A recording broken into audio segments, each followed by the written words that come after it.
párrafo de comparación y contraste, ¿sí? Este párrafo, perdón, ¿por qué no está habilitado? Este párrafo de comparación con contraste indica las semejanzas y o diferencias entre dos o más objetos, situaciones, ideas o personajes, comparándolos según cierto número de categorías. Voy a avanzar rapidito para que el tiempo no nos gane, pero todas las consideraciones de cómo se escribe, qué errores frecuentes se cometen, están en las diapositivas que, como ya habrán visto, se las voy a dejar en el grupo de Classroom para que ustedes puedan serena y pausadamente revisar. Pero vamos avanzando. El párrafo de comparación o contraste, en general, es un párrafo donde se ponen cualidades y o diferencias de dos o más elementos. Para ello necesitamos tener una frase que presenta o una frase rectora que menciona a qué elementos nos estamos refiriendo, ¿sí?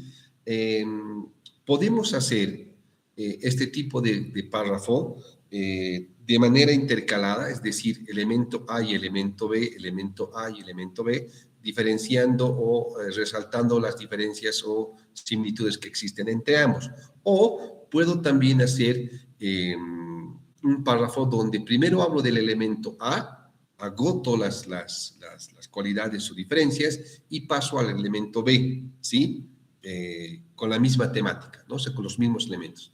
Ese elemento que acabo de decir es importante porque debe haber una simetría en los postulados que yo digo, no en extensión, por favor, cuidado con eso, pero sí en los puntos que toco. Es decir, si en el elemento A hablo sobre peras, el elemento B también tendré que hablar sobre peras visto por el elemento B, entendido por el elemento B, ya sea por cualidad o contraposición. No puedo hacer que el elemento A hable de peras y el elemento B hable de manzanas, porque ahí no habría simetría, ¿sí? Conceptual. En todo caso, lo que conviene en este tipo de estructuras de párrafo, en una preescritura, la profesora María Teresa Serafine decía que hay tres partes en el proceso de escritura: la preescritura, la escritura y la posescritura. La preescritura es la idea, ¿no? Lo que decíamos anteriormente. La idea es rectora que va a guiar el mensaje que voy a decir. La escritura es prácticamente cuando nos ponemos a escribir en el papel, en la computadora, y la posescritura es la revisión, la corrección, la edición de textos.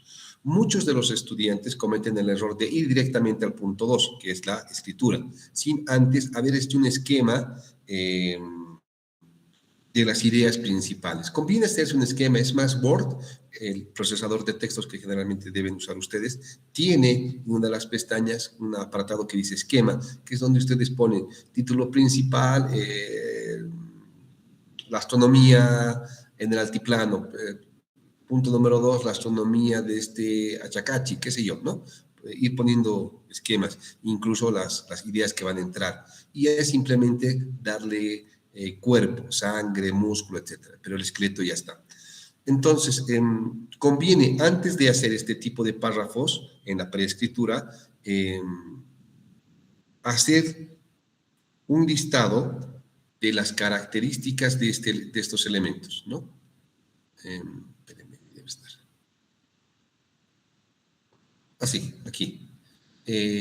Los ejemplos anteriores hablan de Sócrates y los sofistas, ¿no? Los filósofos que entendían lo que era el vivir, la naturaleza, el ser, la verdad, etcétera, ¿no? Entonces, se hace un listado de los elementos que Sócrates planteaba: el diálogo, conocer la verdad, conocer el bien, y los sofistas lo que entendían como el diálogo, sostener lo más importante, tener el éxito, etcétera, ¿no? Y nos va a quedar un texto de esta manera, de descripciones contrapuestas. El diálogo socrático estimula a buscar la verdad y el bien, y en tanto los sofistas enseñan habilidades oratorias útiles para conseguir el éxito en la vida de la polis. Y así vamos desarrollando. Primero Sócrates, después los sofistas y luego Sócrates. Y vamos intercalando. Pero eso lo vamos a hacer siempre y cuando tengamos esa lista de conceptos, ya sea diferentes o similares, que puedan hacerse una comparación o contraste, como llama el título del párrafo, ¿no? La otra forma es hacer un intercambio, ¿no? Primero Sócrates y después los sofistas. Como verán, hay una diferencia entre hacerlo de manera intercalada y primero agotar todo lo que dicen lo que dice Sócrates y después los sofistas. ¿Sí? En ambos casos es posible presentar el contenido del párrafo mediante un cuadro de objetos o categorías que aparezcan en las columnas los objetos comparados y las líneas de categorías comparadas, lo que les mostraba al principio. Esto es importante tener el momento de redactar, es decir, en la preescritura. ¿Sí? ¿Qué se necesita para hacer este tipo de párrafos? Se necesita primero buena organización, ¿no? Las categorías que vamos a emplear en esta comparación,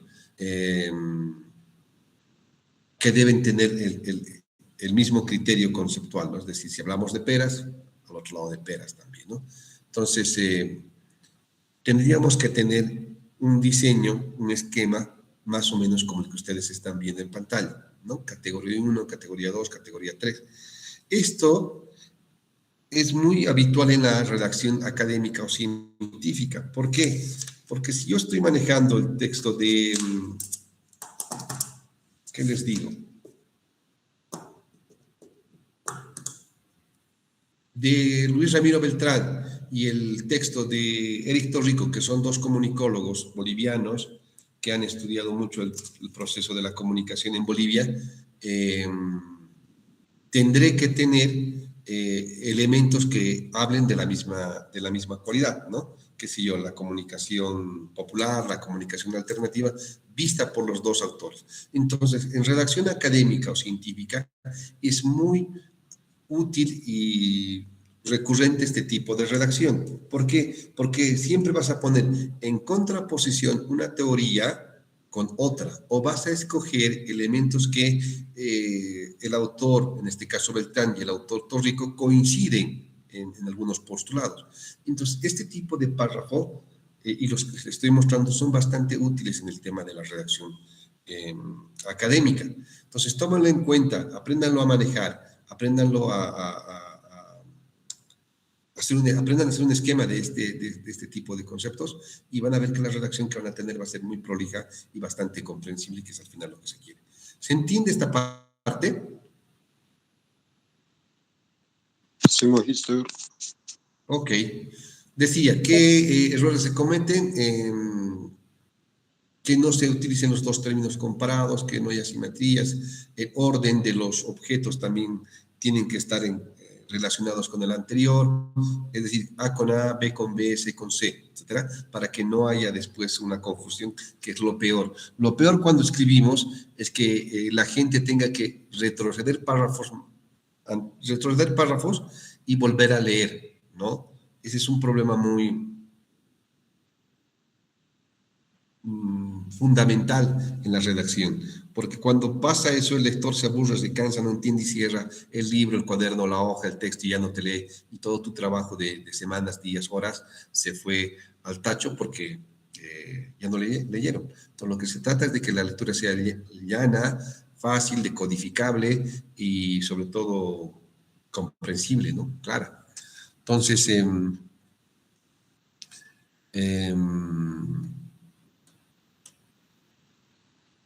tenemos otro párrafo. Si ya está comprendido el párrafo de contraste o comparación, vámonos al párrafo de un concepto, de desarrollo de un concepto.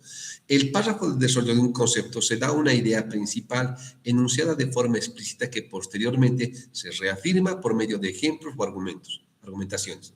Las informaciones de apoyo explican, aclaran, dan detalles o ilustran información principal. Este tipo de párrafo es muy frecuente en todos los tipos de prosa, incluyendo la redacción académica. En síntesis, este tipo de párrafo empieza por una oración rectora donde se adelanta de manera explícita el tema que se va a abordar. Las oraciones siguientes reafirman este tipo de postulado, ¿no? Dan detalles, ilustran, etc. Veamos algunos ejemplos.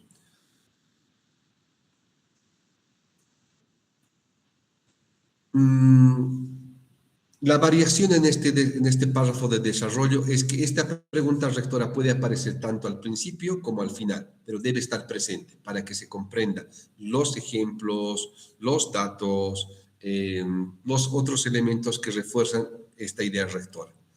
Repito, puede estar al principio o puede estar al final. Veamos un ejemplo. Ejemplo, la frase rectora al principio. La jirafa posee una anatomía extraordinaria. Ese es el postulado principal. Lo que sigue son los ejemplos, los datos que hace que este postulado se pueda entender mejor.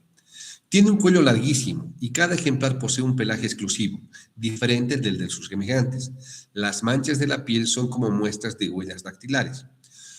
Su desproporcionado cuello tiene, como el nuestro, tan solo 7 vértebras, pero muy alargadas. Finalmente, de la cabeza del macho sobresalen unos extraños cuernecillos cubiertos de piel. Es decir, las oraciones que acabamos de leer refuerzan la primera oración que dice: la jirafa posee una anatomía extraordinaria. ¿Sí? El ejemplo número 2, donde la oración principal aparece al final. De un total de 6.076 personas que participaron en el sondeo de Expresso, el 86% dijo sí a la creación de zonas separadas para fumadores y enemigos del tabaco en las oficinas públicas, restaurantes, hoteles e incluso oficinas privadas. Los italianos piensan que no deben permitirse a los fumadores involucrar a todos en su vicio. El postulado principal aparece en la última línea y lo demás es lo que antecede, lo que sustenta, lo que refuerza ese postulado. ¿Se entiende este párrafo de desarrollo de un concepto? Sí, magíster. En este caso, en la preescritura, también se necesita este tipo de organización de datos. Repito, este tipo de párrafo no solo se usa en la redacción académica o científica, sino en la redacción en general, ¿sí? Porque es bastante versátil y útil, en el sentido de que necesitamos una idea principal y los ejemplos o argumentos que puedan sustentar esa idea principal, que esa idea principal puede estar al inicio del párrafo o en el último párrafo. Como verán ustedes, los textos que estoy presentando, los párrafos que estoy presentando, no exceden más allá de las 5 oraciones, que es lo recomendable.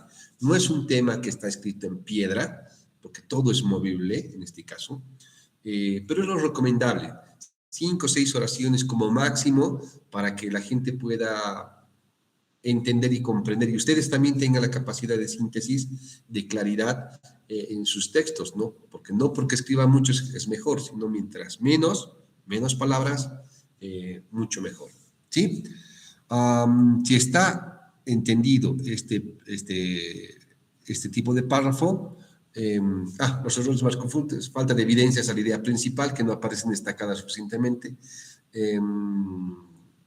se ponen impresiones, pensamientos de forma improvisada, ese es un error, ¿no? Hay que ser bastante metódico en escoger y prudente también en qué poner y qué no poner para que sea, ¿no? Presencia de ejemplos que contradicen la idea principal o que no contribuyen a su aclaración, se genera así un texto confuso, incoherente y poco desarrollado. Este es otro tipo de párrafo, el párrafo de enunciado solución de un problema. El párrafo de enunciado solución de un problema emplea una forma retórica de plantear y posteriormente resolver un problema para desarrollar un tema dado. Se utiliza en escritos descriptivos y también en un tipo de textos científicos, ¿sí? El párrafo de enunciado solución de un problema está construido por 2 partes. La primera se presenta el problema, en la segunda se expone la solución. Este esquema adquiere variantes.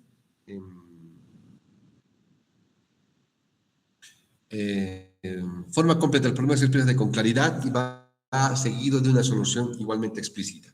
Una de las posiciones que se puede hacer es plantear el problema de forma explícita, y la solución también, ¿no?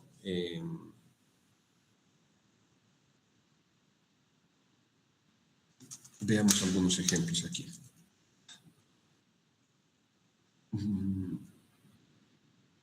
Ya. Contraposición de soluciones. El problema se expresa con claridad, pero va seguido por hipótesis de soluciones contrapuestas. Es decir, estas son alternativas de cómo podría plantearse este párrafo de solución, de enunciado de un problema y su solución, que puede ser que se exprese de una sola manera, es decir, el problema y después la solución, o planteamos el problema y van seguida de soluciones contrapuestas, ¿no? De hipótesis de soluciones contrapuestas. Y la otra forma es que se expresa el problema, pero la solución queda sobreentendida, ¿no? Veamos algunos ejemplos. Con algunos ejemplos vamos a hacerlo mucho más práctico. Ejemplo número 1. En primavera algunas personas padecen una forma particular de alergia llamada comúnmente fiebre del heno. ¿Cómo debe comportarse? Para resolver sus problemas de forma radical, tendrían que trasladarse a una zona en la que no se diera en esta estación la difusión del polen nocivo. Dado que tal solución resulta difícil en la práctica, para disminuir las molestias pueden a. Evitar la exposición prolongada al aire, tomar fármacos antihistamínicos, ¿sí? Aquí tenemos el planteamiento del problema y aquí tienen la solución, ¿sí? Esa es una forma muy práctica de resolver este tipo de interrogantes, sobre todo en los textos de información que ustedes tienen. Por ejemplo,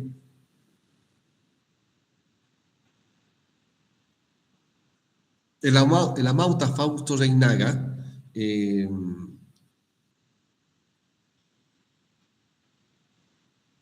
adoptó una posición muy cercana a las dictaduras, sobre todo a la de García Mesa. La pregunta, ¿tuvo una confusión ideológica o era consecuente con sus ideas? Esa puede ser la pregunta. La respuesta, para responder a esta pregunta es necesario conocer la vida de Fausto Reinaga, quien no solo apoyó la dictadura de Fausto Reinaga en su vida, sino a otros procesos militares, porque comprendía que era la mejor forma de poner orden, paz y trabajo. Podría ser una redacción de texto, me estoy inventando, ¿no? Pero la idea es que ustedes entiendan que hay que plantear el problema de manera clara y explícita y plantear la solución en una segunda parte, ¿sí? Eso es una forma de redacción.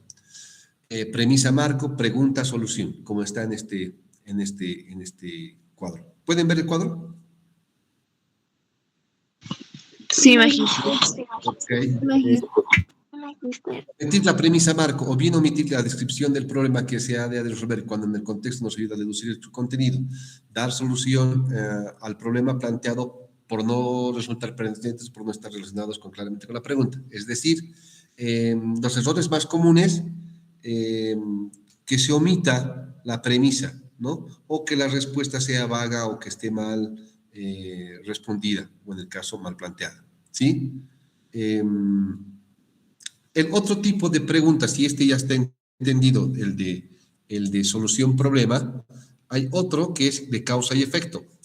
Este tipo de párrafos se organiza para presentar una situación seguida por razones que la han causado. Se encuentra con frecuencia en textos argumentativos, causa y efecto. Este tipo de párrafos se contraponen frases, periodos o apartados que se presentan una relación de causa y efecto. La descripción de la causa puede preceder o bien seguir a la del efecto, ¿sí? Ejemplo 1, el Renacimiento recibió un gran impulso los viajes marítimos a largas distancias que llevaron al descubrimiento del Nuevo Mundo. Los viajes, las exploraciones cuyos principales promotores fueron los portugueses y los españoles, se vieron estimulados por la renovada confianza del hombre en sus capacidades. A esta serie de aventuras se añadieron otras razones más concretas: la necesidad de mercados más amplios, la política, la expansión, la caída de Constantinopla y la vía tradicional de tráfico con el Oriente. La causa, seguidamente de una explicación de los efectos. Esa es la estructura de este párrafo de causa y efecto, ¿no? Muy útil también para la redacción.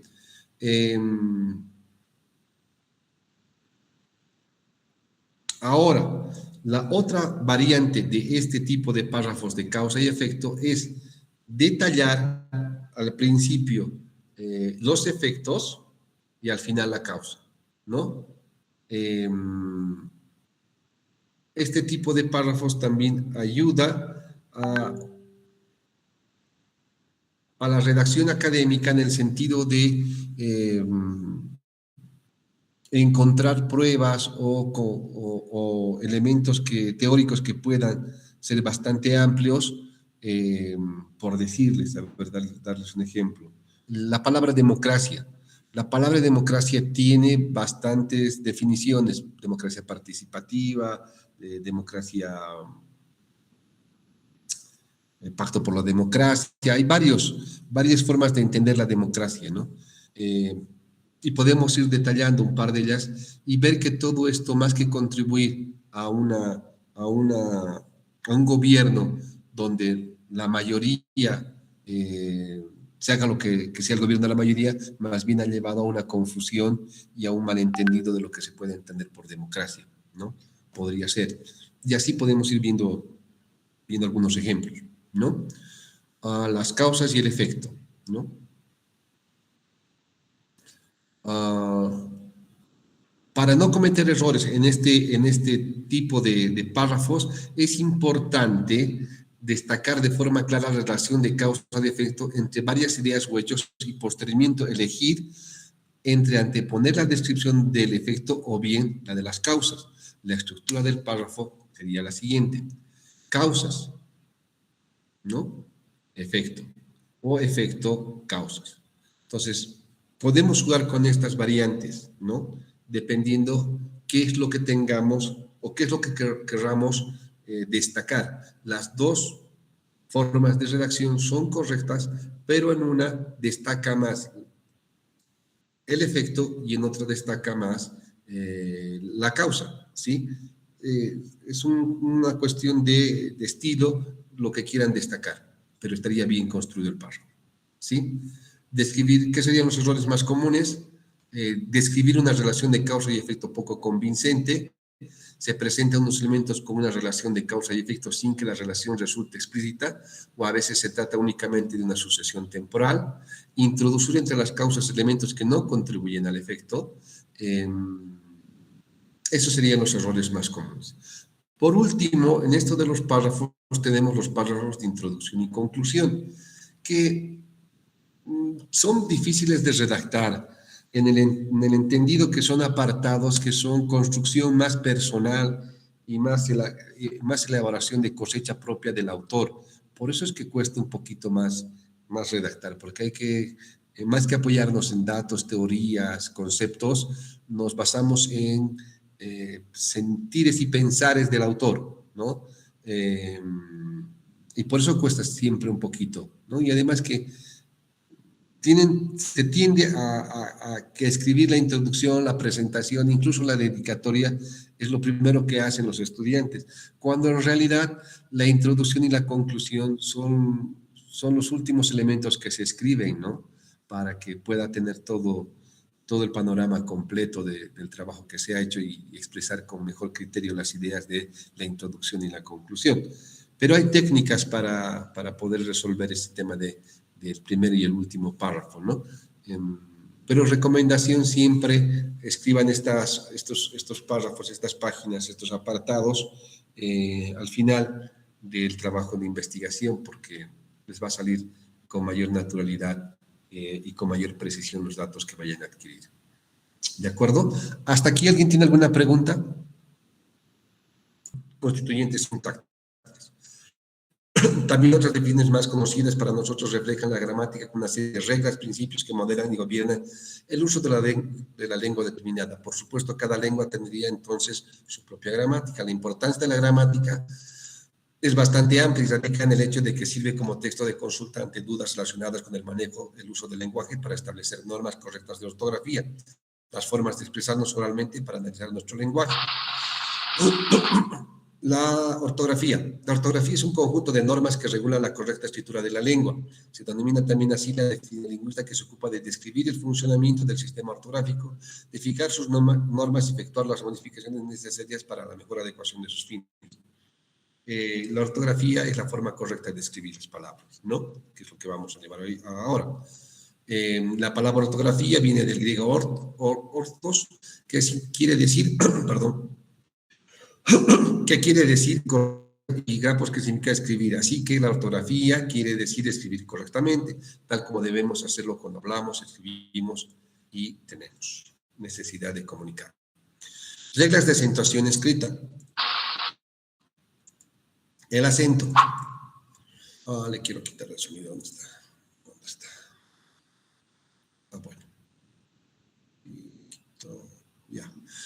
La mayoría de las palabras en español tienen acento prosódico, pero no todas tienen acento ortográfico. ¿Qué es el acento? El acento ortográfico, tilde, es una raíz inclinada de derecha a izquierda. No debe confundirse con el acento prosódico, que no se escribe sino solo se escucha. Entonces, primer concepto importante a recordar, que seguramente ustedes ya lo saben, es hay una diferencia entre acento ortográfico y acento prosódico. El acento ortográfico es aquel que lleva mayor,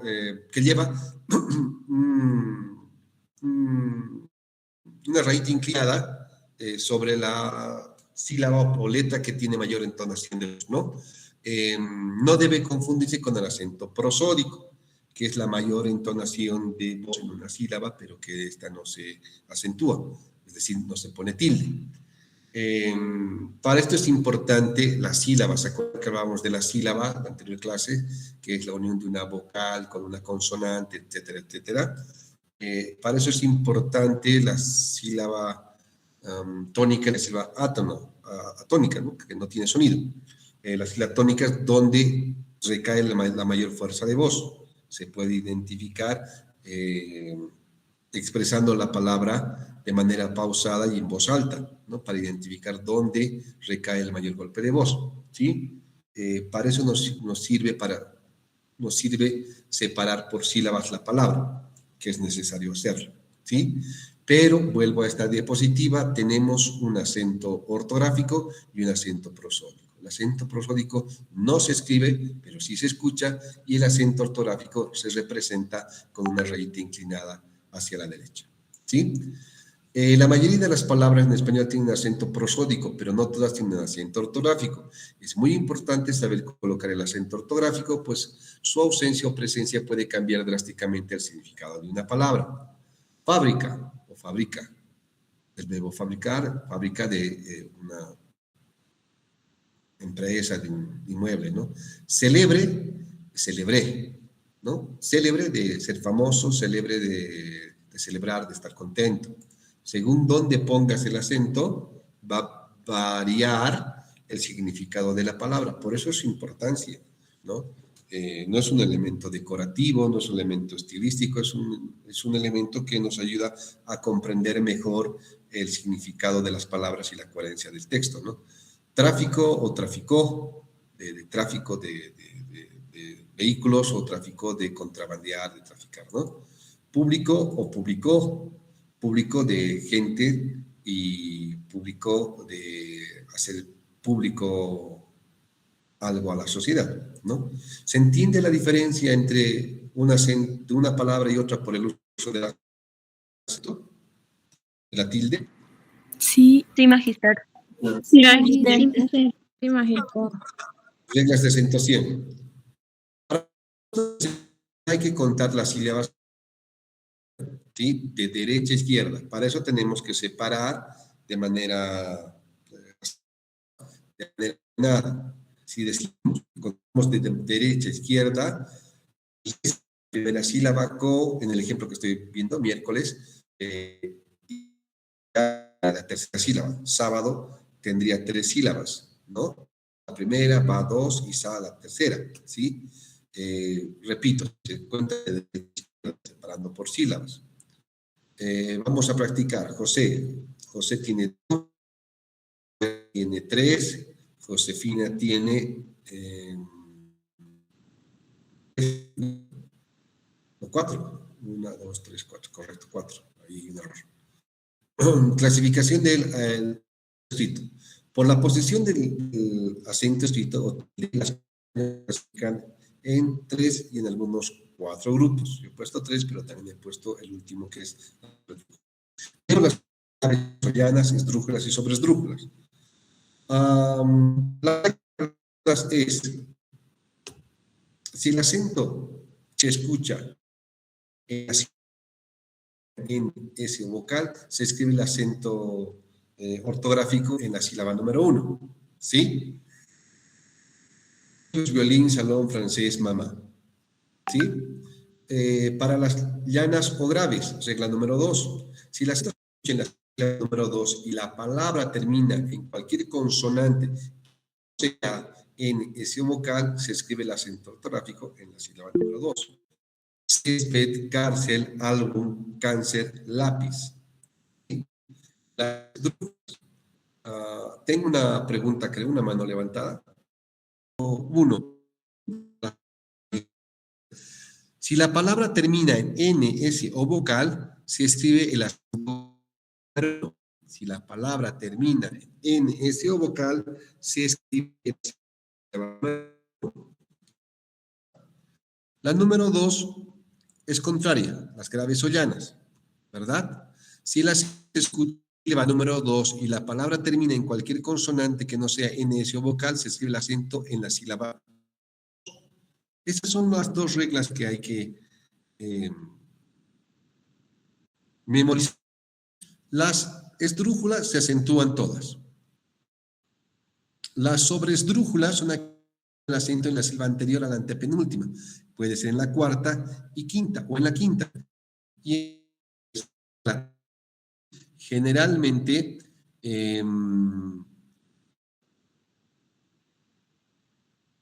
ejemplos, ábremelo, averíguaselo. Esto tiene que ver también con estas palabras pueden llevar el acento en la sílaba 4 como en la sílaba 5, y son generalmente palabras formadas con adjetivo y un sufijo men. La nueva palabra que se forma se llama difícilmente, dramáticamente.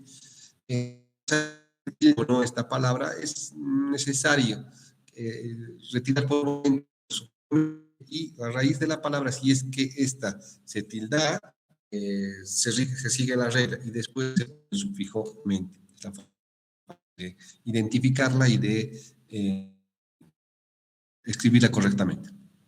¿Sí? Sí. Si los adverbios llevan acentos, fijarse si el adjetivo del que deriva lleva o no acento. Fácilmente, principalmente. Como verán, en la primera sí lleva, la segunda no lleva, y eso es lo que se replica cuando se pone fijo. Trágico anterior, hay más ejemplos. Los monosílabos no se acentúan, a menos que haya otro monosílabo idéntico en forma, pero diferente en significado. El acento en una de las monosílabas sirve para hacer una distinción entre ambos. Cuando me refiero a monosílabo, me estoy refiriendo. ¿Alguien me puede ayudar? Monosílabo. A una sola sílaba. Una sola sílaba, magíster. Exactamente. Una sola sílaba. Una sola sílaba. Correcto. Excelente. Muy bien. Vamos, pero aquí vamos a hablar del acento diacrítico. El acento diacrítico se emplea para distinguir monosílabos que se escriben igual, pero que tienen diferente significado, ¿sí? Por ejemplo, el té, ¿no? El té como infusión, ¿no? De bebida. Vamos a tomarnos un té, estamos refiriéndonos al té como bebida de infusión, y tenemos el té de pronombre, ¿sí? Ahí hay una diferencia entre el té de bebida que va con acento y el té como pronombre. Lo mismo sucede con el C del verbo saber y el C del verbo como pronombres, sin tilde. Lo mismo pasa con D del verbo dar y D como preposición. Mi como pronombre y mi como posesivo, y como nota musical también. Tú como pronombre y tú posesivo. Él como pronombre y él como artículo. Como verán, todos estos monosílabos se escriben igual, pero por el uso de la tilde tienen otro significado. Entonces, no son muchas las palabras que se emplean con este tipo de características, es decir, monosílabos que se tildan, que debemos empezar a memorizar para luego utilizarlas de manera correcta, ¿sí? Tenemos también polisílabos.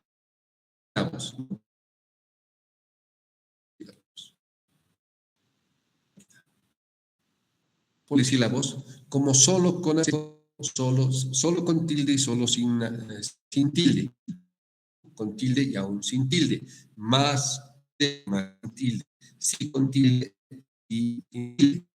El solo con tilde hace referencia a la ustedes cambian la palabra solo ponen influencia, concordancia, Magister, pues va con Magister sigue con si el se mismo refiere problema. sigue con el problema a solo, que vuelve a y recortar la señal, refiere al adjetivo. que corta la cobertura de la pantalla. Se vuelve a cortar. Y al principio estábamos bien. Sí, Magister. ¿Qué hacemos? Sí, Magister. Escuchaba, estaba A recortado. ver,